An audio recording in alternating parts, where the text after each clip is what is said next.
People who work at wedding venues, what's the most disastrous wedding you've seen? Once I saw the entire bridal party, bride and groom included, being forcibly removed by police officers just minutes before the reception was about to start. They got crap-faced and insisted they were allowed to freely roam the historical, state-funded, highly protected building next door to the reception hall. Employees did all they could to quietly usher them back, but they started swinging and the cops had to be called. That would make for some awesome candid reception photos. 20 years later, they'll be showing these to their kids, and here's where we all got arrested for trespassing, drunk and disorderly, and assault. Well, I'll toss this one in. I worked a wedding as a planner's assistant when I was about 18.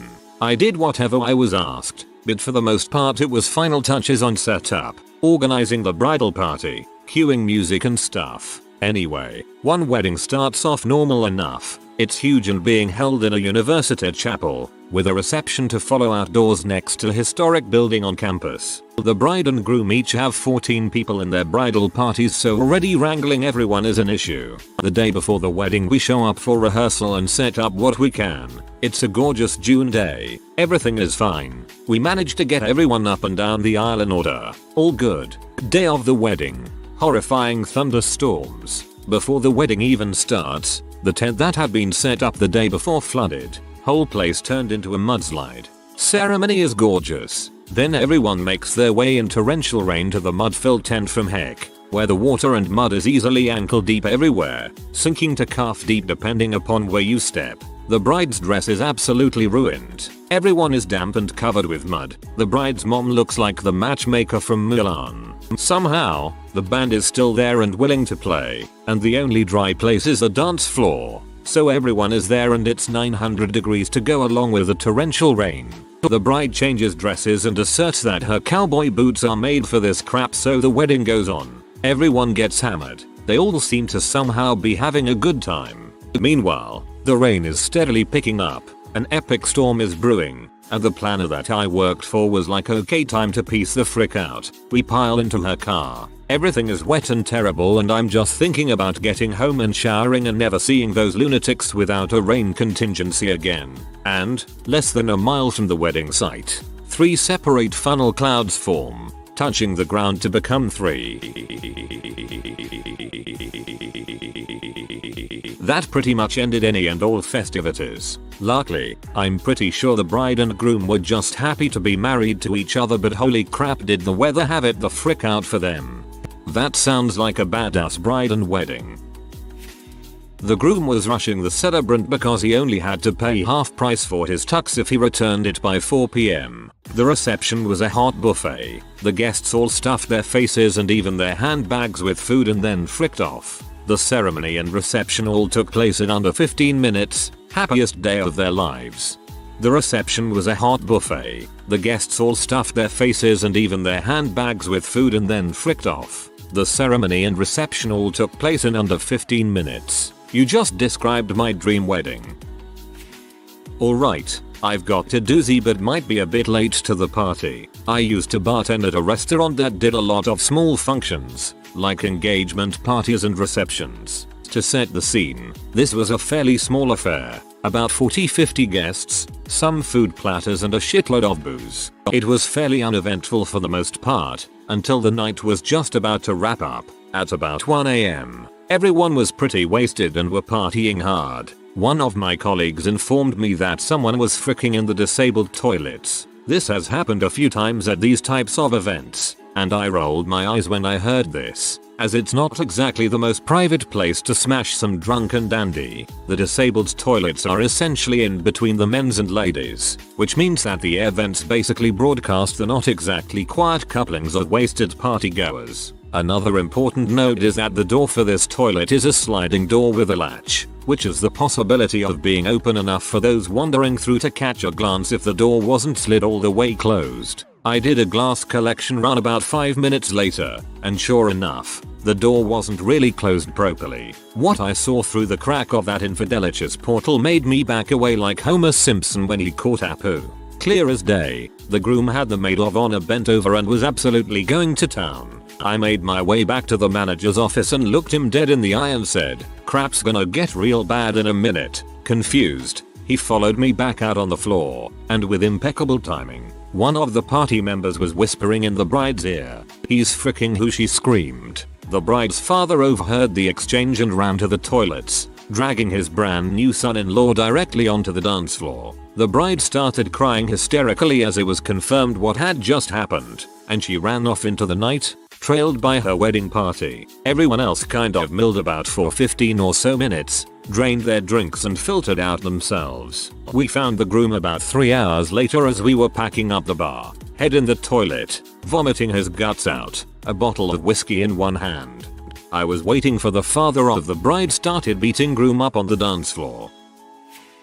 I didn't work at a venue, but I did work for a dive rescue team. Wedding was on the side of the river. Father of the bride was not pleased with his new son-in-law. Fop went for a drunken walk along the river. We found him 3 days later downstream. Pretty sure that put a damper on the wedding.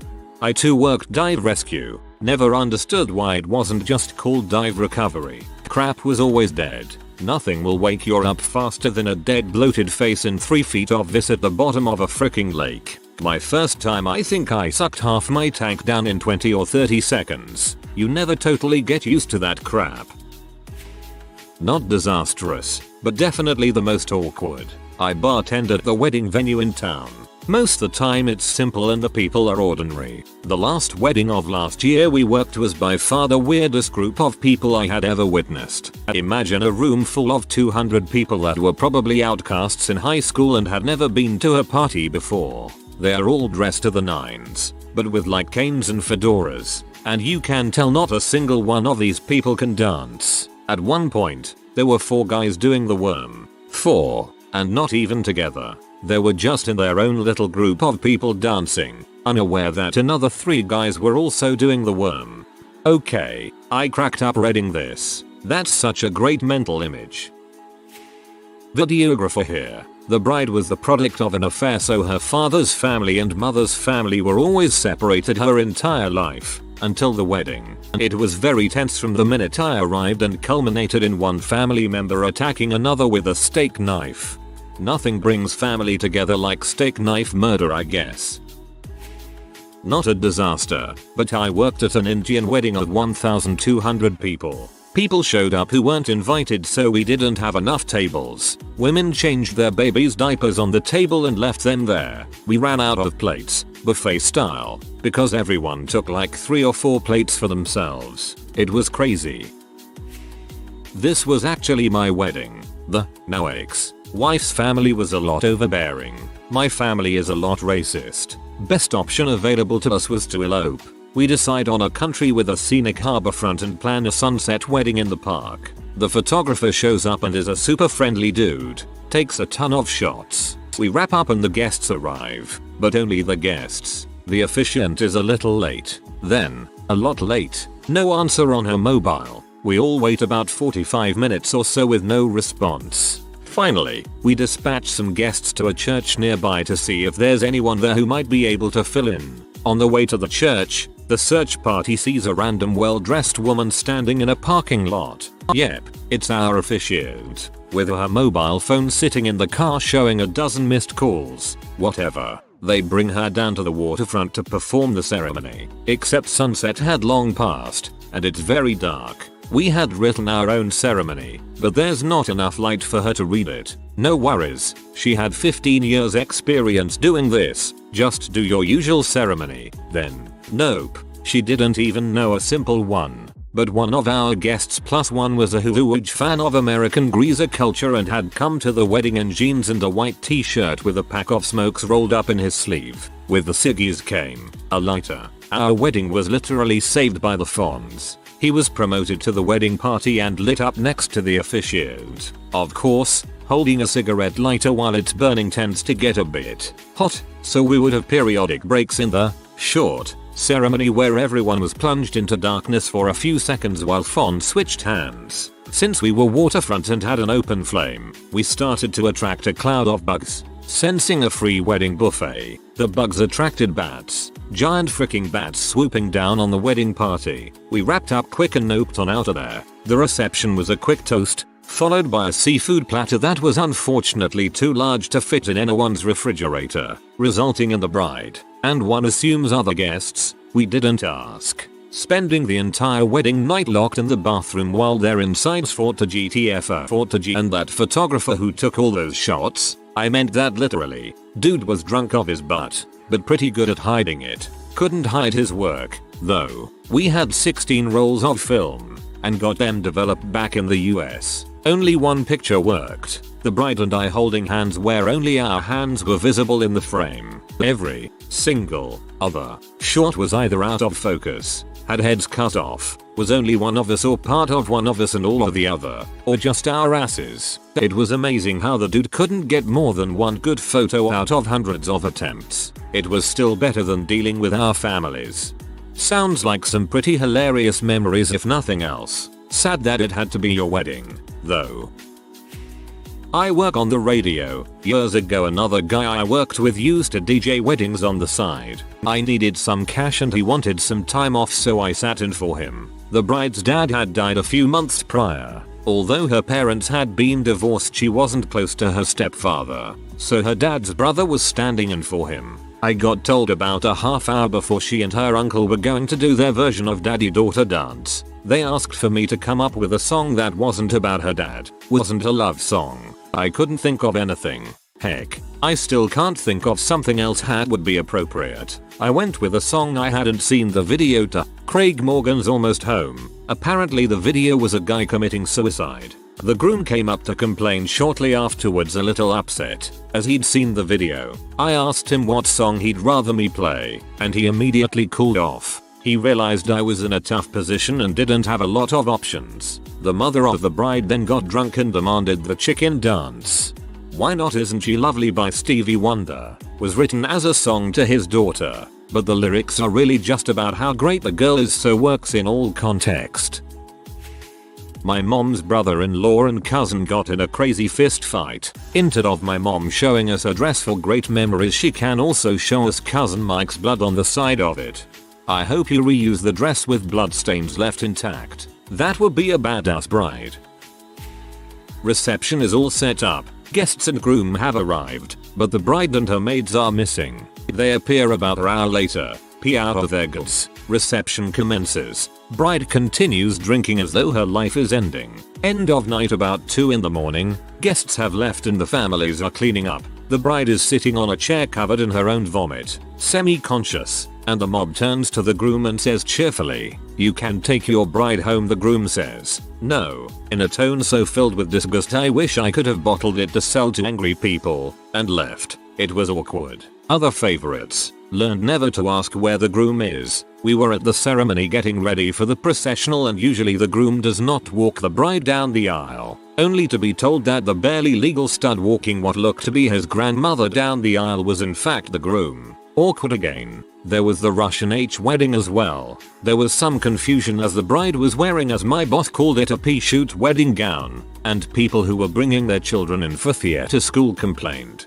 So we had to move the wedding so people couldn't see the bride in all her glory. Awkward again. But perhaps my favorite was a result of the interaction between a bridesmaid and our security guard at the time. Bridesmaid walks and starts being exceptionally rude to the security guard. He hadn't said anything to her and apparently didn't know her. It wasn't until she passed him that he recognized her full back tattoo. He was an boss man.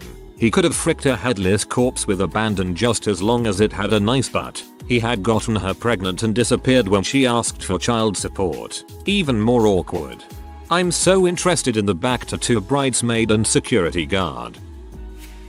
I worked a wedding once where the groom was Hindu and the bride was Catholic. For some reason, the couple decided to have roast beef on their menu. As we began to serve the beef, you could hear the Hindu side gasp in disbelief as we placed large platters of beef on their tables, and they then yelled for us to remove them immediately. I guess the bride must have forgotten that she was marrying into a religion where cows are sacred. To make matters worse, as this was happening, the Catholic side began clinking their forks. a tradition that occurs at some weddings and insinuates either the bride and groom or parents of the couple to kiss. This time it was meant for the parents of the groom who did not believe in showing public affection, especially in a room full of their relatives. Despite their hesitation, the clinking continued and got louder and louder until the poor parents had to very briefly and embarrassingly engage in a quick embrace in order to subdue the Catholic side of the family. Here's to hoping the rest of their lives did not clash as much as the two cultures did on this wedding day.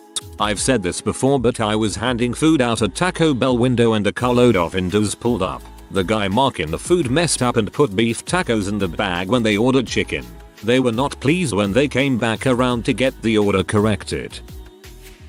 Years ago, my wife planned a wedding for a huge wedding at the Four Seasons in Santa Barbara. Beautiful venue, huge guest list, and not many expenses were spared, especially the alcohol. Both families were big tequila drinkers, so instead of the champagne toast it was turned into a tequila toast, which then turned into more people making speeches toasts, aka more shots. Needless to say, around an hour after the first toast, everyone was toasted. The groom starts fighting with his now brother-in-law and then a big drunk sloppy brawl commences in the front lawn at the dang Four Seasons. LOL. Stick to champagne for the toasts, folks. The mother-son dance went on for like 7 minutes and had 3 songs woven together. The mother had changed into a backless ballroom dance gown for this number and spent much of those 7 minutes shimmying up and down her newly married so. I guess this got her worked up enough to bang one of the caterers out in her car while the hors d'oeuvres were being passed out. That was classy. More like hors d'oeuvres. A friend of mine from university was getting married. She was early 20s, very pretty and inelegant. He was 30, high school dropout working as a carpenter. They met through their church and decided not to be alone together before marriage because of their strong religious beliefs. The groom seemed nice enough, but the bride was well educated and wanted adventure and travel. He didn't see the point of traveling and had no appetite for change or adventure. He had rented the house next door to his parents at 18 and been there since. In my honest opinion, she was so far out of his league that they were playing different sports. Her investment banker father felt the same. Because they didn't support the union, her parents refused to help pay for the wedding and the groom's parents refused because they were broke, and it was the bride's family's responsibility anyways. So off we go to the not going to be one of them fancy $5,000 weddings. Groom's words. The wedding was at a campground resort in the middle of nowhere. 1 hour outdoor ceremony at noon. Reception started at 5 p.m. Everyone in attendance ended up leaving the silent cocktail hour space with its 1 tray of fruit, 1 tray of veggies and various bottles of pop and water in favor of the bar. Each pair of parents sat in a different corner buying plates of appetizers for their friends and family. There was a bit of a ruckus when the groom's parents, who don't believe drinking is a sin, started ordering pitchers of beer. The bride's family, who do think drinking is a sin, took offense to this. I for one, sat back at a bar, cold beer in hand and watched the tensions and embarrassment rise. Highlights formed the dinner reception. A girl at my table was uncomfortable with the fact that they had their first kiss in front of everyone.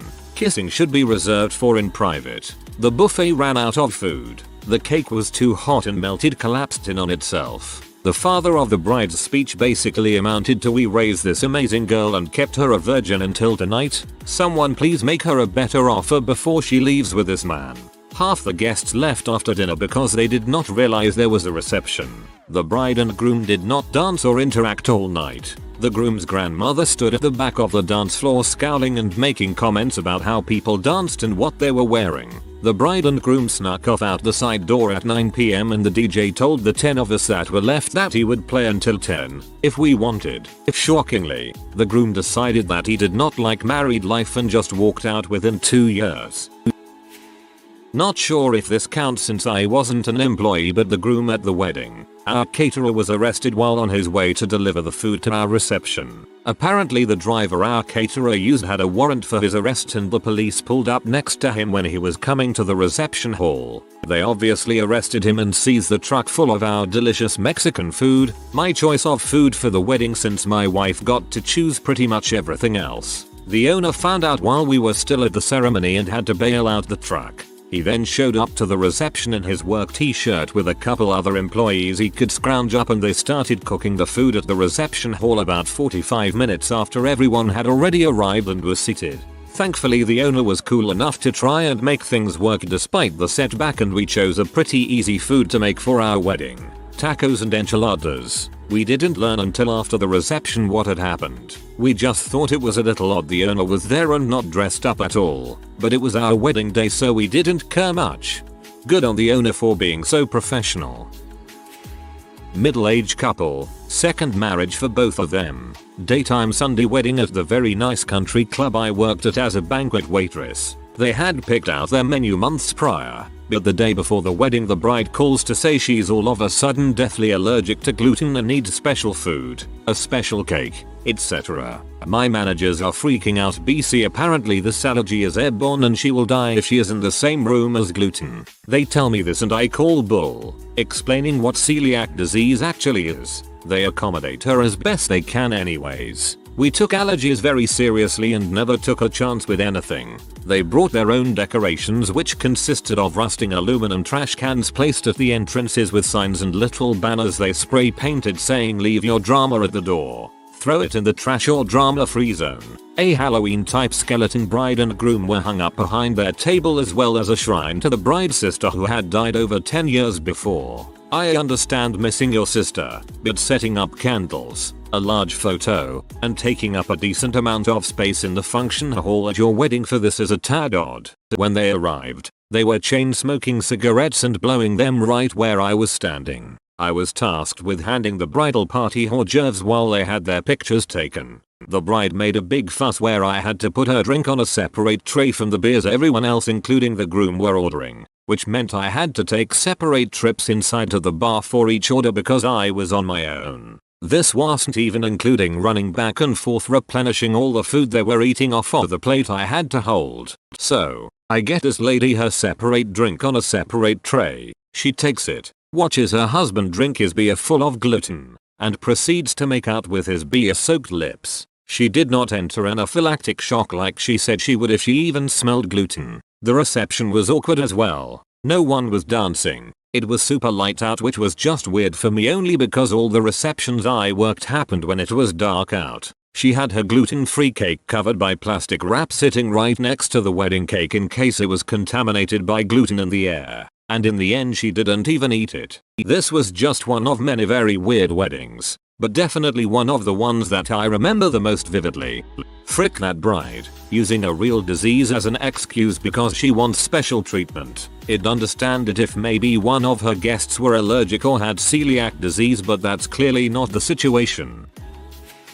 I was a banquet manager at a country club almost 20 years ago. Bride and groom had cut the cake and are on the dance floor for their first dance when the bride's grandfather falls dead out of his chair. CPR and paramedics to follow, but no use. The freaking DJ to the rescue. DJ totally takes the mic, shows us what the difference is between a DJ and a MC. While paramedics are loading granddad and the gurney, DJ gathers the wedding party and leads them in a group prayer. Also, my bartender was freaking the frick out cause he thought he may have overserved the granddad. This would make a great comedy film. It wasn't so much a disaster, but I worked a wedding where a bridesmaid and the father of the bride went into a staff washroom and had sex. Yes, his wife was with him at the wedding, and only the staff knew what happened. This happened to me recently. The wedding party had a load of alcohol they had provided, and as bartenders it was our responsibility to make sure all of this was used. So we kept replenishing bottles of wine that were empty on tables during the wedding breakfast. Everything was going fine, until one table just kept needing more bottles, and whilst on our break, during the wedding speeches, my friend comes out of the loo saying a woman had come storming in and the bathroom was literally flooding with puke. We go upstairs and there was puke everywhere, and the wedding party were just leaving the speeches and wanted to come down the stairs, so I had to clean up the sick whilst the bride was stood in front of me apologizing, and the toilets were completely flooded so nobody could use them, and it still smells of sick after 3 weeks. My mum says lemon spirit kills the smell of vomit. I had to help throw one of the groomsmen out of the rehearsal dinner a couple weeks ago. Turns out he had gone into the bathroom and shot up heroin. The groom's dad found him naked in the stall beating on the wall. It took us an hour to get him out of the stall, through the restaurant kitchen. Only way to avoid walking him through the dinner, and outside. I'm guessing he took his pants off to find a vein, but I am not sure. For an hour he told us he was taking a crap as he shuffled around the stall acting like he was wiping his butt. It was really bizarre. We did all this while hiding what was happening from the groom and bride. When we finally got him out of the bathroom, the bride was also coming out of the ladies' room. She saw him drenched in sweat and immediately broke down in tears. Another hour goes by outside while we wait for his mom to come pick him up. She gets there and we tell her to take him to rehab and make sure he doesn't show up to the wedding. The groom was crying the whole wedding. It was terrible. That's soul crushing. If that was my mate, it'd cut me up inside. I wouldn't even know how to do the wedding. Was a waiter at a banquet hall to get through grad school. There were plenty of shitshow weddings, but there was one clear winner. Loser. First, the bride's mother told all of the staff to not come to the bride with any issues, but to the maid of honor. A totally normal and not uncommon request. She then continued on to tell us to not look at the bride or acknowledge her in any way or she'd complain to our boss. So big red flag. The couple was interracial, with the bride being South Asian and the groom being white, in whatever cultural tradition the bride's family was from. The last dance of the reception was significant, where the groom dances with the bride's entire family, from what I gathered. My apologies if this is a misinterpretation of your cultural tradition. However, the groom missed the dance because he was up drinking in the bridal suite of the hall with two of the bridesmaids. The bride had a fit and a public screaming match with the groom about how he disrespected her and how could he and her family hated him, etc. He shrugs it all off, mostly because he's drunk by now, and is like whatever, I don't care, and walks away with the best man. The bride now sits down in the hall and begins to sob. My boss calmly lets her know her hall rental has ended, and she needs to leave. She screams that she's not going anywhere until the groom comes back in to apologize. The groom, on the other hand, is out with the best man smoking a joint on the front curb. My boss has officially had it with this wedding and calls one of his buddies in the local police department and tells him to both help him remove the bride and freak out the groom. Sure enough, the groom throws away the J the second he sees a cop and turns white as a sheet, and once the cop threatens to charge the bride with trespassing. She was happy to leave. All in all, we were there an extra hour trying to get these buttholes to leave. A few friends and I used to play in a wedding band on the side for extra money. During normal operating hours, this same group of friends and I were in a metalcore band. Anyway, we're hired for a shotgun wedding in a small hick town. The bridesmaids and groomsmen wore camouflage as part of their outfits. The bride's dress had light camo as well. Anyhow, bride gave us a list of crappy pop country songs to cover. So, wedding is done and we're playing the reception. One of the songs she requested was Jason Aldean's song The Best of Me, which I thought was weird, considering it's clearly a breakup song. I guess it never dawned on her that it was a breakup song when her and her father were dancing to it. She waved her arms at me to stop singing. I didn't lol, and demanded that I play the song she wanted. I showed her the set list to prove it to her, and she proceeded to sit on the ground and scream cry while telling everyone her wedding was ruined because of a breakup song she picked. Not soon after, she ran behind the stage and unplugged the bass player's amp and stormed off. We played the rest of our set to a fairly receptive crowd, said our goodbyes and went home. The next morning, she called demanding a full refund because we didn't play the music she wanted. Luckily, we signed a contract and ended up winning that argument. I'm pretty sure that was the last wedding I ever played. Maybe she was asking for Best of You by Foo Fighters, which is also a weird choice. Obligatory, not disastrous, but I worked for about a year at a cute 19th century greenhouse that had been converted into an events venue, and there was one really weird one. It's a fairly pricey place and booked up quick, so we didn't get a lot of last minute or casual weddings. This couple was a man probably in his mid-30s, normal American guy really, and a girl who looked just barely over 20 and spoke German maybe. It was super weird because it seemed like all the people at the wedding were only his family except for the bride's sister. We also didn't have a good place for brides to get ready, being a historic venue, so they almost always came with all their hair and makeup done. This girl, however, did her makeup herself in the kitchen and arrived only about 10 minutes before the ceremony was supposed to start. Super bizarre and definitely something up with that couple. I was a waiter for a wedding venue I worked at in my town. So during the dinner, we used 2 serving spoons like tongs to serve the main courses because we were fancy. As one of my colleagues was serving the father of the bride, they lost control of the spoons and dropped the slab of meat onto his lap. The sheer terror that came upon my face when I saw it happen. What followed was a fist fight and the cops being called. What a wedding. Those spoons are such a dumb way to serve food. Takes forever, high risk of spills, a nightmare for the staff, and your food gets cold.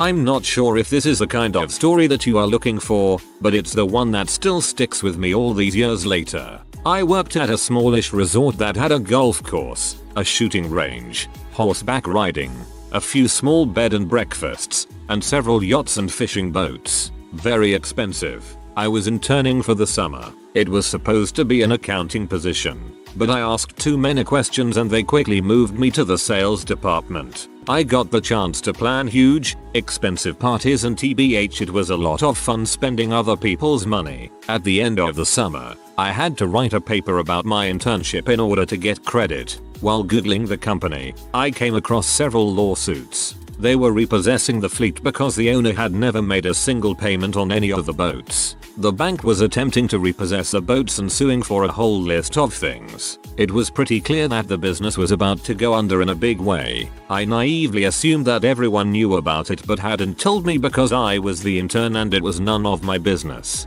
My last day on the job, we did a walkthrough of the property with the future bride and groom. And the bride's father. The father confides in me that he's been saving for her wedding since she was a baby so that when the time came he wouldn't have to deny her anything. I think I remember him saying that he was a plumber. The bride chose her venue, booked the mansion on the property for the bridal party, picked an expensive menu for her 200+ guests, and much more. The father proudly wrote out the 50% deposits to hold the date for the following September. It was for just over $40K. As soon as they left, I demanded to know if they were really going to deposit that check, knowing that the business wouldn't exist by next September if the bank had their way. My manager had no idea about the lawsuits, but she also didn't care. She fully intended to get her commission. The bank took the resort and sold it at auction the following December. The new owners refused to honor the wedding contract, and the old owners no longer had the money to refund the deposit that was put down. I don't know where or if the couple actually had their wedding, but I'm still bitter that they knowingly stole that man's life savings. This is not disastrous. It is sad, really sad. I've had crappy brides, but as for actual disasters, this was probably the biggest one. I was working as a pastry chef at a country club at one point. Our menu is set options, but we can obviously make adjustments for allergies, dietary restrictions, etc. Thing is, bride wasn't the brightest, and didn't inform us that her future in-laws and husband's family kept kosher. She apparently assumed she could just tell us day off everything that was made that day minus the desserts and vegetarian kids option, which was mac and cheese, had bacon, prosciutto, shellfish and one of the mains, swordfish. We had to scramble to make 100-ish servings of mac and cheese just so these people could eat something. When we informed her, she threw a fit and demanded we cook something else. We literally had no other way of doing other food for her, as sourcing food for 100+ people within an hour is impossible. Even if we had the time to cook something, she then sat in her bridal suite and sobbed for an hour about how we were mean. Next morning, she called to ask for her takeaway food, figuring she could just have the entrees that weren't served. She then threw a fit and threatened to sue for stealing when we told her that was illegal and we got rid of them. At my sister's wedding, the photographer was constantly snapping photos of me instead of the bride and groom. To be fair, he did get a lot of nice photos of them, but I felt positively stalked. I was stepping behind people when I saw the lens coming my way, and he'd circle around so he could see me again. He didn't provide those photos in the photo pack, which makes me really wonder what he did with them. He sold them. The one where you are looking at the bride and groom with your antelope eyes melts my legs. Not serious. If you are new to the channel, you can subscribe. I publish new videos every day. Until then, check another video.